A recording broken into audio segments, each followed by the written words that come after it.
The teller smiled a practiced smile. It did not reach her eyes. The bank was a cavern of cool, quiet air and polished granite, designed to make a man feel small. She slid the check back across the counter.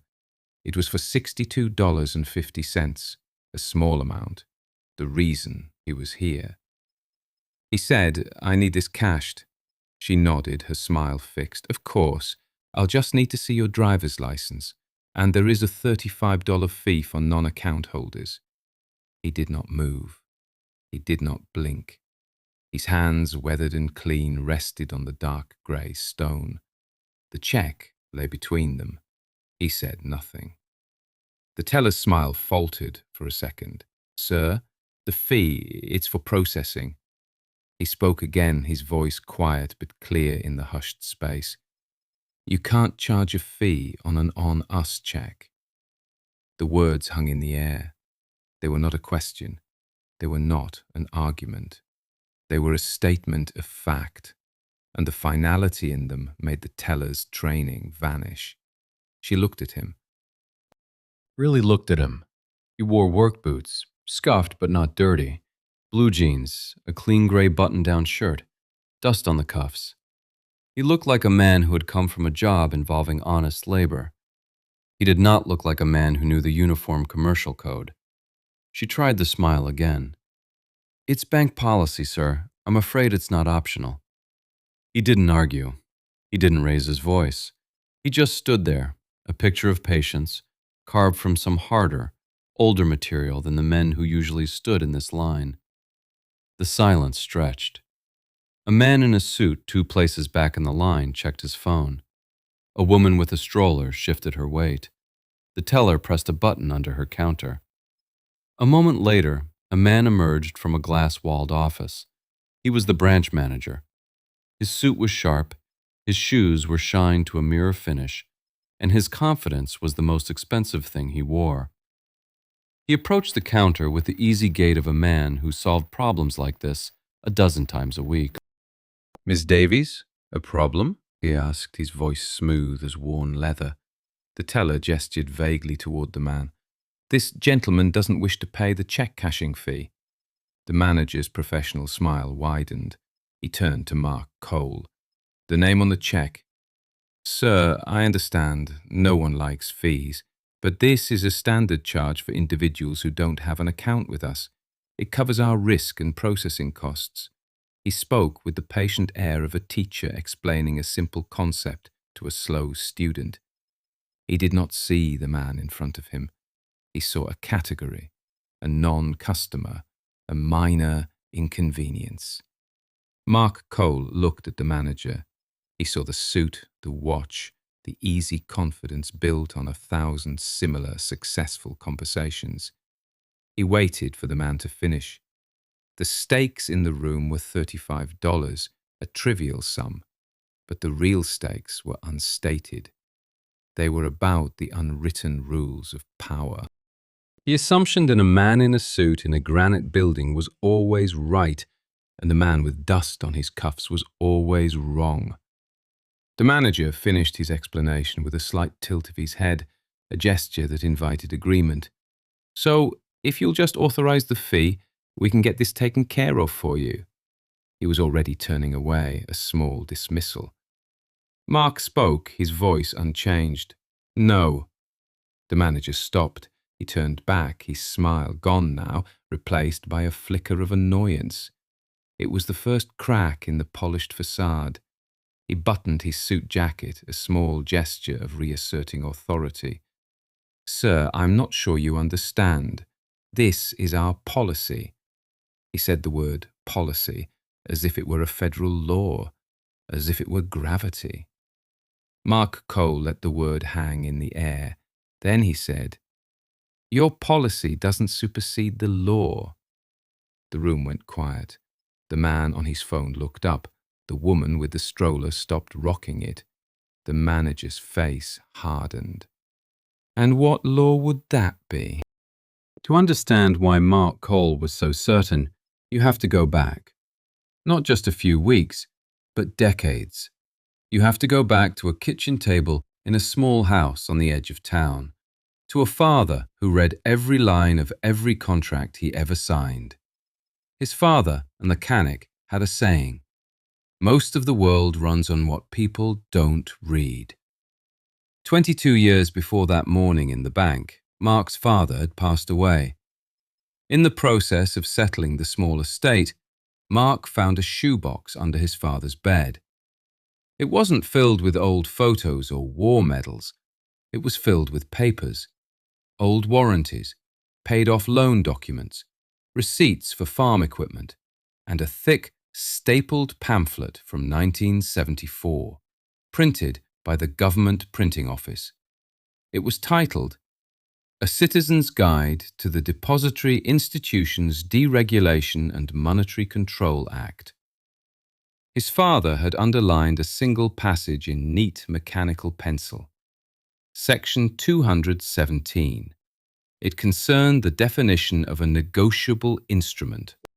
Mark had read it then, out of curiosity, a final conversation with his dad. He'd put the box away and forgotten about it, until 3 weeks ago. He had done a small welding job for a local contractor. The contractor banked at the same large national bank that had a branch in town. He'd gone to cash the check, the $62 check, and he'd been told about the fee. He paid it that day. He didn't argue, he just paid it, took his $27.50 and went home. But something felt wrong. It was the kind of wrongness that his father would have sniffed out, a small injustice, perfectly legal on its face, that relied on the quiet assumption that no one was paying attention. That night he went into the attic. He found the shoebox. He found the pamphlet. He sat at the same kitchen table his father had sat at and read the underlined passage again. A check is not a request for a loan from the bank. It is a demand draft, an order to pay from an existing account. The bank on which it is drawn, the drawee bank, is not a third party. It is the holder of the funds. To charge a fee to the payee for access to funds the drawer has already ordered them to release is to improperly dishonor the check. It was plain language. It was simple. He went to the town library the next day. He spent 4 hours online, cross-referencing the 1974 Act with the current Uniform Commercial Code as adopted by the state. The language had been updated, but the principle was the same. An on-us check, one drawn on the bank it is presented to, was a direct order from their own customer. The bank's obligation was to the drawer, their customer, to honor that order.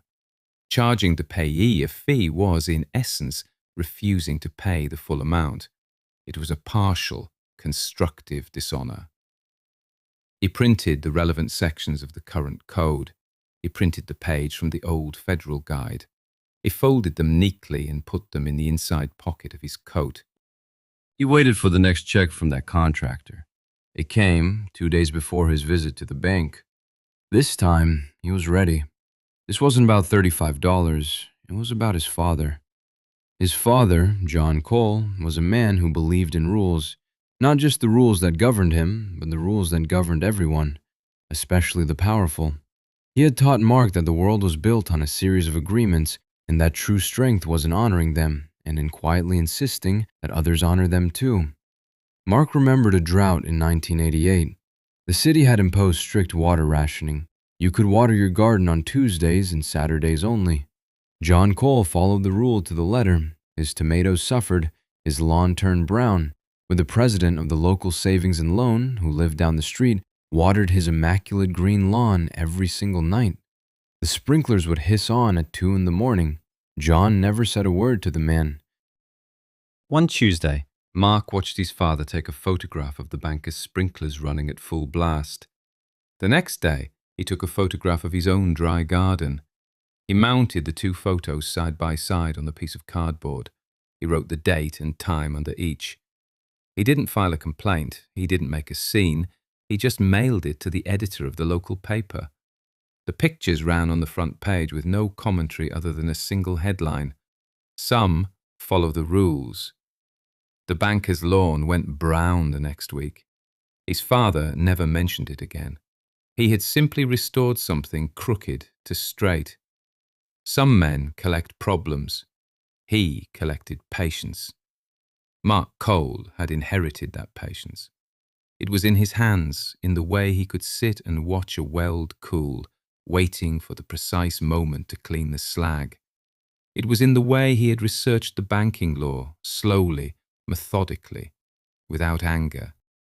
It was in him now, standing in the cold, quiet bank, a man who had done his homework decades before the test was announced.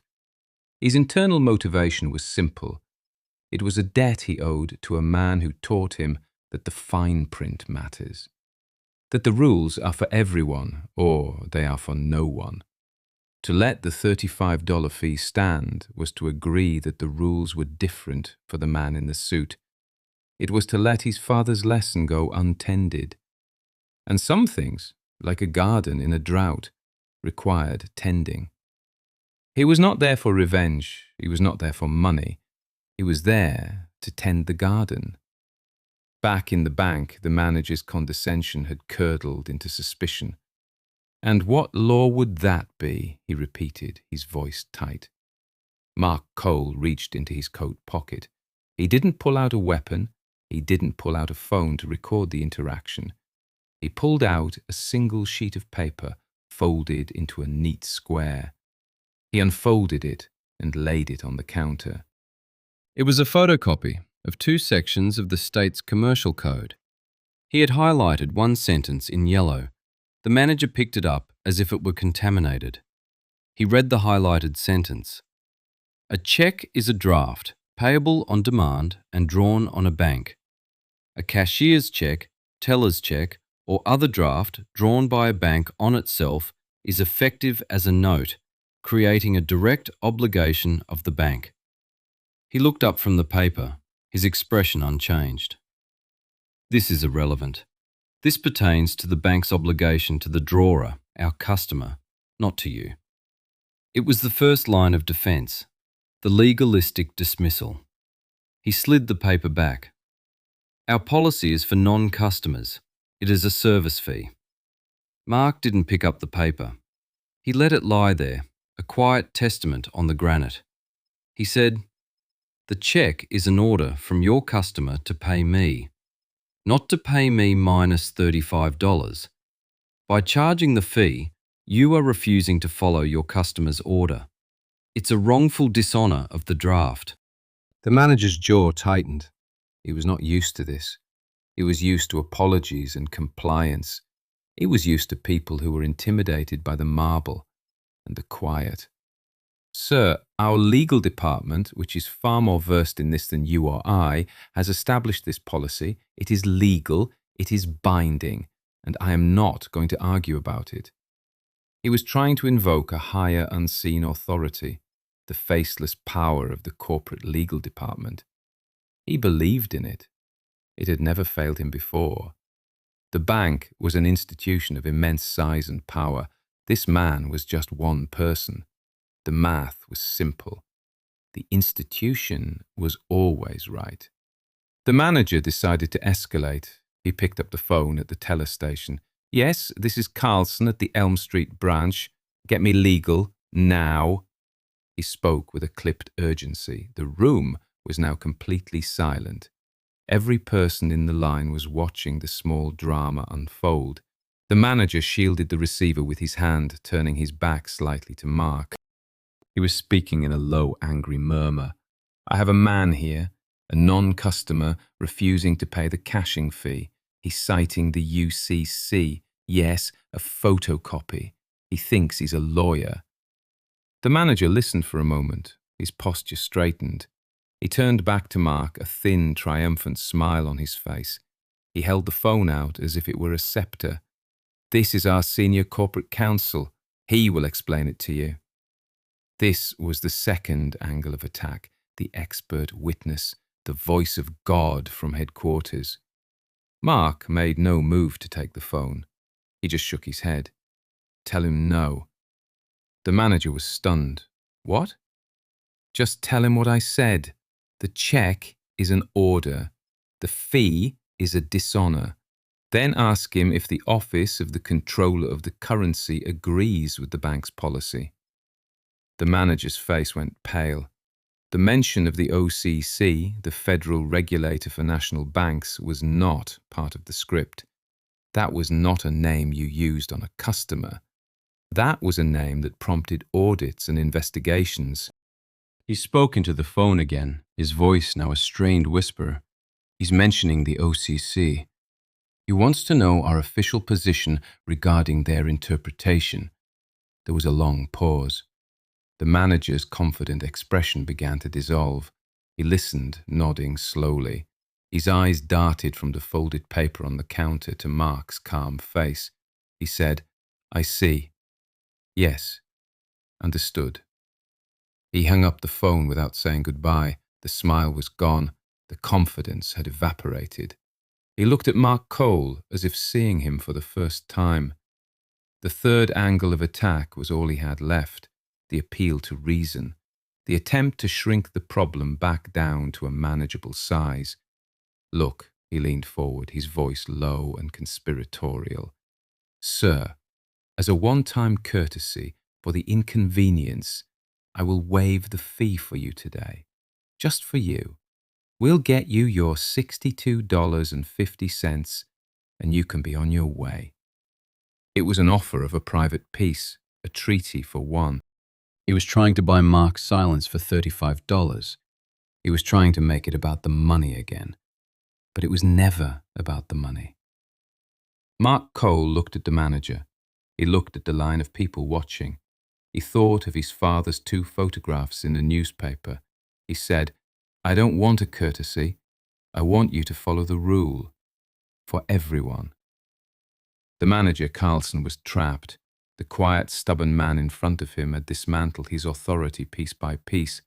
First, his personal authority, then the authority of the bank's legal department. Now, he had rejected the offer of a private settlement. Carlson was a man of procedure.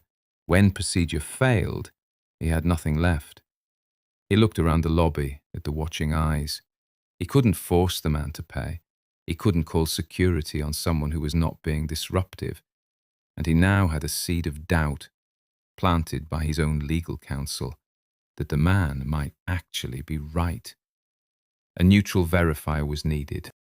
But in this scenario, the only neutral verifier with the power to bind the bank was the very regulator Mark had named. An admission of defeat. He couldn't make that call. He felt a cold sweat on his brow. Mark Cole saw the man's paralysis. He knew he had to force the next step. He said, "I have time. I'll wait."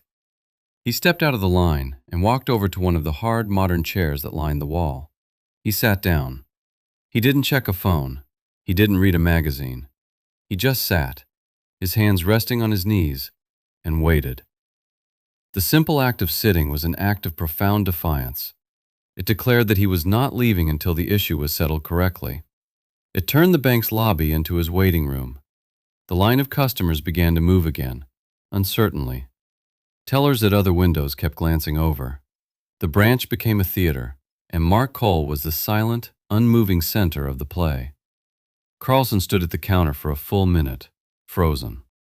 Then he walked back into his glass office and shut the door. He picked up his phone. This time, he was not calling legal.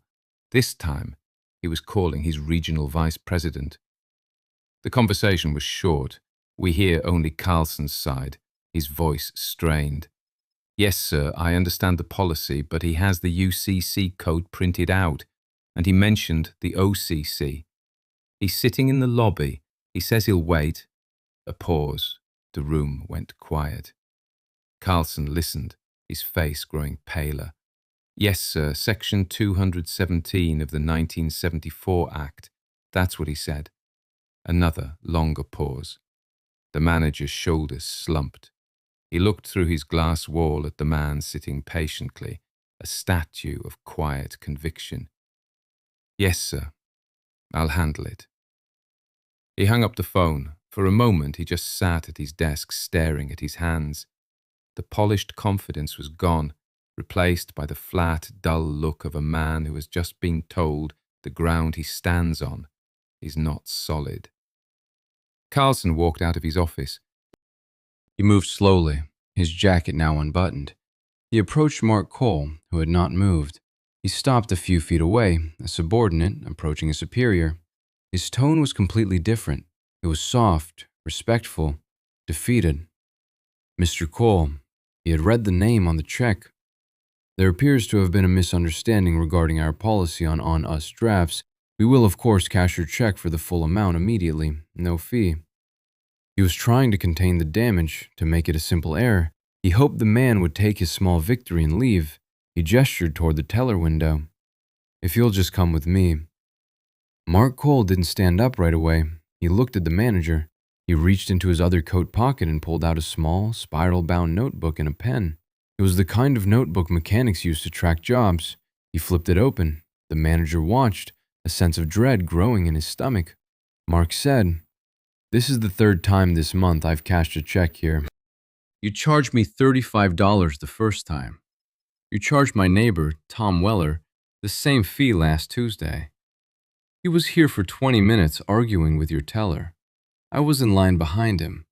He looked up from his notebook. That's $70 from just 2 people I know, in 3 weeks, at one branch. How many checks like this do you process in a day?" The question was delivered in the same calm, even tone. It wasn't an accusation. It was a request for data. Carlson was speechless. The problem was no longer about one man and one check. It was about every non-customer who had ever been charged this fee. It was about Tom Weller and thousands of others like him.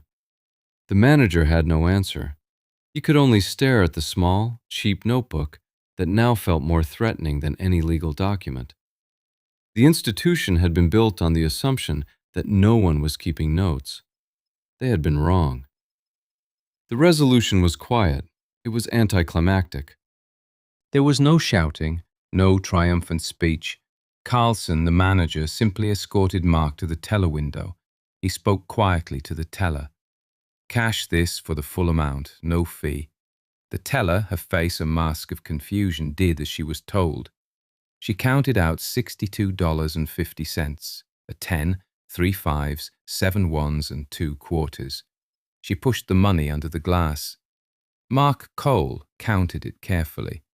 He folded the bills and put them in his pocket. He took the coins and dropped them into the other. He turned to the manager, who was watching him with a haunted expression. Mark made one last entry in his small notebook, a single check mark. He then tore the page out, folded it, and handed it to Carlson. It was the page with his name, Tom Weller's name, and the dates of the fees. The manager took it as if it were a subpoena. Mark Cole looked at him. He said only 2 words. "Thank you." Then he turned and walked out of the bank. He did not look back. The automatic doors hissed shut behind him. He stepped out into the bright afternoon sun, leaving the cold, quiet cavern of the bank behind him. The air outside was warm. He had won. But it did not feel like a victory. It felt like a job completed, a crooked thing made straight. The narration fills in the rest. The piece of paper Mark handed to the manager, combined with the phone calls to legal and the regional VP, triggered an internal audit. The audit confirmed that the policy was in violation of federal banking regulations. Faced with a formal complaint to the OCC and the threat of a class action lawsuit, the bank settled. They were forced to contact every non-customer who had been charged the fee over the past 7 years and refund the money with interest. The total cost of the institution, between the refunds, the legal fees, and the fine levied by the comptroller, was just over $1.8 million. All because one man, a man with dust on his cuffs and a long memory, refused to pay a $35 fee. Mark Cole didn't know any of that as he walked home. He just knew the rule had been followed. Done. That evening, Mark sat at his kitchen table, the same table where he had read his father's old government pamphlet. The smell of coffee hung in the air. His wife, Mary, sat across from him, reading the local paper. She had heard the story. He had told it in plain, simple terms, the way he told every story. She hadn't said much. She just reached across the table and put her hand on his. He took the $62.50 from his pocket. He walked over to a large glass pickle jar on the counter. A piece of masking tape on the front read, Grand Canyon Fund. He and Mary had been saving for 20 years to drive out and see it. He dropped the bills and coins into the jar. The clink of the quarters was the only sound. He looked at a small framed photograph on the wall. It was of his father, John Cole, standing proudly next to a perfectly restored 1957 Chevrolet. The man in the picture was smiling, a wrench in his hand, a look of quiet satisfaction on his face. Mark thought of his father's words. Some things are planted for the next man. He had straightened one crooked line, he had tended his small part of the garden. Some men collect problems, he collected patience. And sometimes patience was enough. If Mark Cole's story stayed with you, there are more like it. The world is full of quiet people who hold the truth while everyone else is busy talking. Next time we travel to a dusty county clerk's office in West Texas, a woman named Maria Flores finds a deed from 1928, a document everyone had forgotten. It showed that the oil company drilling on her family's land didn't own the land at all. They only owned the mineral rights. For 99 years. And the 99th year was about to end. We'll see what holds. Stay with us.